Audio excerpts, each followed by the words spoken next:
Coucou les amis, c'est Cheyenne Saiva, je suis ravie de vous retrouver pour cette nouvelle vidéo sur le chapitre 169 de Eden Zero. Je voulais m'excuser par avance de ne pas avoir publié le chapitre 68, un petit souci technique sur le téléphone et dans ma vie professionnelle un petit peu. J'ai été pas mal occupée cette semaine, donc je n'ai pas pu publier. En fait, je vais vous résumer vite fait, c'est que c'est un chapitre où ils ont rendu hommage à une witch en grande majeure partie. Je vais y arriver. Et Omura a envoyé le corps de Creed à l'équipage à Justice. Et donc tous les membres de l'équipage de Justice pensent que Omura c'est Jessie qui pense que Omura est celle qui a tué Creed. Il l'a révélé en disant à Justice, en disant que c'est elle. Et donc lui, Justice, il y a un de ses membres qui lui dit que non, c'est pas possible, c'est bizarre, il a des problèmes de mémoire en ce moment en plus, donc bref. Et donc Justice, il a dit de toute façon, peu importe, il retrouverait celui qui l'a tué, quoi. Donc voilà. Et donc après, hommage à tous les gens, leurs amis qui sont partis, qui sont morts pendant cette guerre. Voilà. Chapitre. Donc on continue sur le chapitre 169, déclaration. Donc je vais pas vous cacher, je l'ai vu un peu en anglais, mais je sais pas trop ce que ça disait, mais j'ai vu les spoilers et franchement ça annonce quelque chose de quand même géant. Allez, c'est parti. Donc ouais, c'est vrai qu'on a Shiki avec un œil de robot, hein, parce que c'est vrai qu'il avait perdu la vue, il a perdu son œil. Ouais, donc il a retrouvé son œil. Alors Shiki, tu vois comme il faut? Mais ouais! Mais oui, c'est génial! Mon œil est guéri! Attends, c'est bizarre, je vois à travers les vêtements. Normal, j'en ai profité pour ajouter une fonction radioscope. Oh! Quelle vicieuse! C'est très gênant. Hé, je t'interdis de regarder Clean. Ouais. Comment vous sentez, maître? Très bien. C'est comme un vrai œil. Sister est très forte. Mais Shiki, ça signifie qu'une partie de ton corps est mécanisée, pardon. Tu comprends? Avec ça, je fais maintenant partie des All-Tech. N'exagère pas, ce n'est qu'un œil. Ouais, mais non, il est trop fier là, il fait partie des robots. Il fait partie à moitié des humains et un peu des All-Tech, quoi. Oh! Oh! Quelqu'un est entré! À quoi je dois m'attendre? Yo! Un truc dans ce genre-là. Ah non, faut pas trop rêver là, je crois. Que faire, se cacher ou rester là? L'autre, il est en train de chercher, qu'est-ce que je fais? Non. Oh. Pourquoi tu n'es pas retourné avec Oasis? Je te rappelle que j'ai été banni. C'est toi qui t'es tiré. La guerre est finie. Je n'avais aucune raison de rester avec eux. Et tu as donc décidé de t'installer dans notre vaisseau? Avant d'intégrer Oasis, j'étais comédien. Je vivais sur une petite planète, mais j'avais ma notoriété. Un de mes compagnons de scène s'appelait Harold. On adorait parler de nos rêves d'avenir.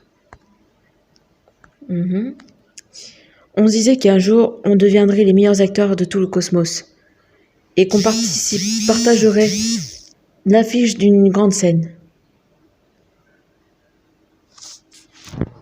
Je peux dire que c'était mon meilleur ami. Malheureusement, il a été tué lors de l'invasion de l'Empire. J'ai énormément pleuré lorsqu'il est mort. Mais j'ai réalisé qu'en réalité, mes larmes étaient fausses. Fausses?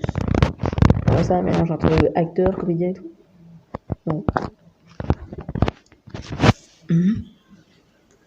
C'était bien réel, évidemment. Je souffrais énormément de l'absence de mon ami. Pourtant, le comédien que j'étais ne pouvait pas s'empêcher de jouer la comédie. Est-ce que je ne pleure pas trop? Quelle est l'expression de mon visage? Je réfléchissais à ma manière de pleurer. Des formations professionnelles, hein? Je ne savais plus distinguer les vraies et des fausses larmes. Ça m'a convaincu de prendre ma retraite. Ensuite, j'ai intégré Oasis et les événements que tu connais se sont succédés. J'ai l'impression que tu tournes autour du pot. Vas-y. Après avoir pris ma retraite, j'ai continué à jouer la comédie. Excusez-moi, je me faisais passer pour un homme froid qui s'était juré de se venger de l'Empire. Là, tu étais sincère, non? Maintenant, ce n'est plus nécessaire. Alors j'ai réfléchi à ce que j'ai envie de faire. Je veux vous être utile. Oh oh! Vous avez vaincu l'Empire, alors pour vous, je deviendrai la route maritime qu'il faut suivre. Le décryptage de l'historique d'il y a 15 ans a bien avancé. Ce vaisseau a traversé Cosmos Sakura, Cosmos Aoi, et ensuite, il s'est dirigé vers Cosmos Kaede. Kaede ou Kaede, je sais pas trop. Écoutez-moi tous. C'est chez qui, excusez-moi. Écoutez-moi tous. Chez qui? Un message radio à tout l'équipage, c'est rare. C'est inquiétant. Notre vaisseau va poursuivre son voyage vers Mother. Cet objectif reste inchangé. Parce que je rêve d'accomplir ce que personne n'a encore réussi.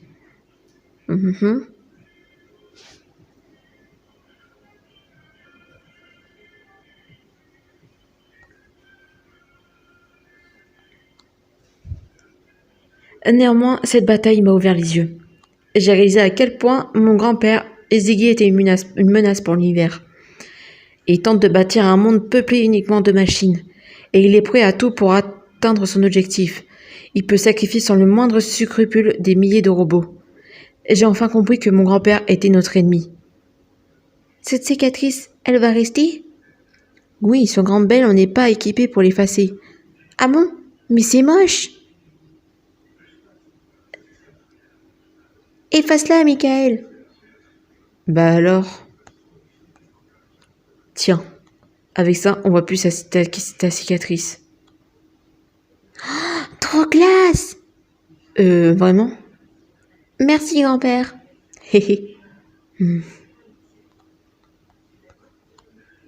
Avant de reprendre notre voyage vers Mother, nous avons une mission à accomplir. Il ne s'agit pas de venger la mort de Witch. Non. Dans l'intérêt général de l'univers, nous devons vaincre Ziggy. Ouais, donc en fait, avant d'atteindre Mother, il doit vaincre Ziggy. Donc c'est la prochaine étape qu'il doit faire. Ouais, donc ça s'annonce lourd. On va devenir encore plus fort.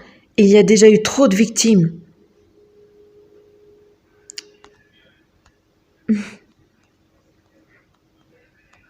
Donc tout le monde est d'accord avec lui. Ouais.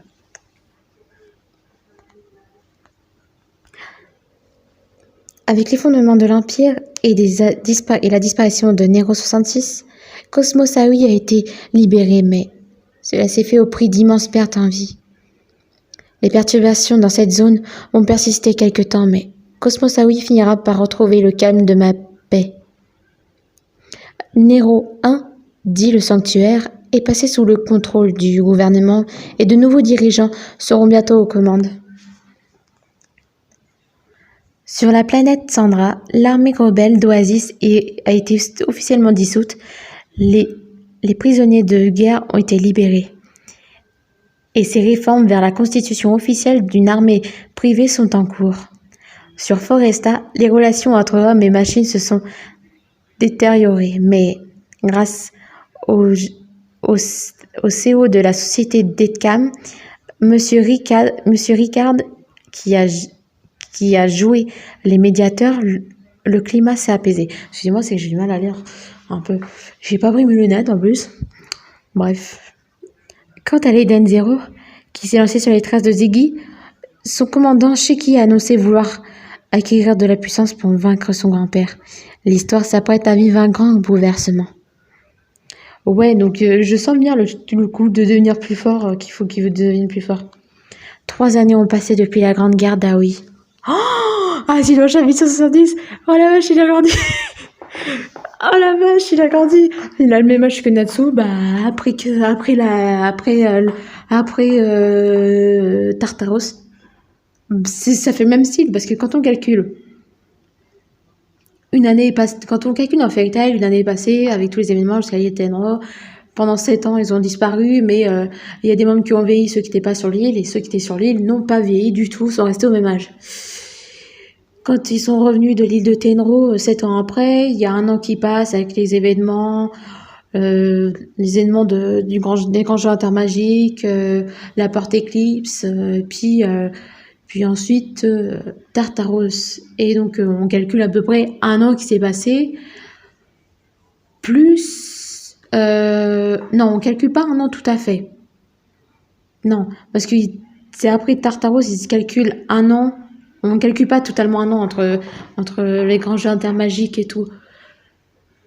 Non, parce qu'il y a eu moins d'événements qu'avant les livres de Tenro, donc ouais. Parce que je me confonds avec l'anime, il y a des trucs où ils sont pas dans le livre. Et quand on y réfléchit, il y a eu un an après la fin de Tartaros, donc ça fait à peu près 3 ans si on calcule bien. On calcule un an sur les premiers coups, Tenro, un an de plus après, on va calculer à peu près 3 ans, quoi. Donc en fait, il revient à peu près au même âge sur Shiki ou Kenatsu dans Fairy Tail. Franchement, j'ai hâte de savoir à quoi il ressemble parce que déjà il a l'air trop classe vu derrière. Hein. Franchement, j'ai l'impression de voir Natsu, mais c'est Shiki. Mais il est trop classe vu derrière comme ça, il est trop classe. Et il y a une cover qui était sur Twitter et vous pouvez les retrouver sur internet. Donc la couverture qui annonce pour le prochain tome de Eden Zero, le tome 19 si je dis pas de bêtises. Où on voit quand même le visage de Shiki sur l'image. Franchement, on voit qu'il a grandi avec tous les membres. On voit Rebecca et tout, mis à part Pino et Happy qu'on ne voit pas, mais sinon on voit tous les membres, mis à part tous les robots si on calcule. Donc Sister, Armit et Happy et Pino, on les voit pas sur la cover, mais on voit tous les membres, Shiki, Rebecca. J'ai oublié une perte de mémoire de prénom, c'est super. Ça y est, c'est bien, j'ai oublié le nom du docteur. Enfin, enseignement docteur. J'ai oublié son nom, c'est super. On a tous les membres sur la page et franchement, quand je vois Shiki qui a grandi, je sais putain, il a pas la même gueule que Natsu quand tu vois qu'il a grandi. Natsu, il regarde à peu près le même regard qu'il avait avant, mais on voit qu'il a un peu plus de maturité. Lui, on voit qu'il a changé un peu de regard, vachement, il est devenu vachement adulte, tu vois ça 3 ans après. Et tu dis, putain, mais ça lui va trop bien, il est trop classe comme ça. Il y en a, je crois que ça va tomber dans les croches, donc moi aussi. Voilà. Sur ce, les amis, je vous laisse et je vous dis à la prochaine. N'hésitez pas à liker, à vous abonner, à partager. Bye bye.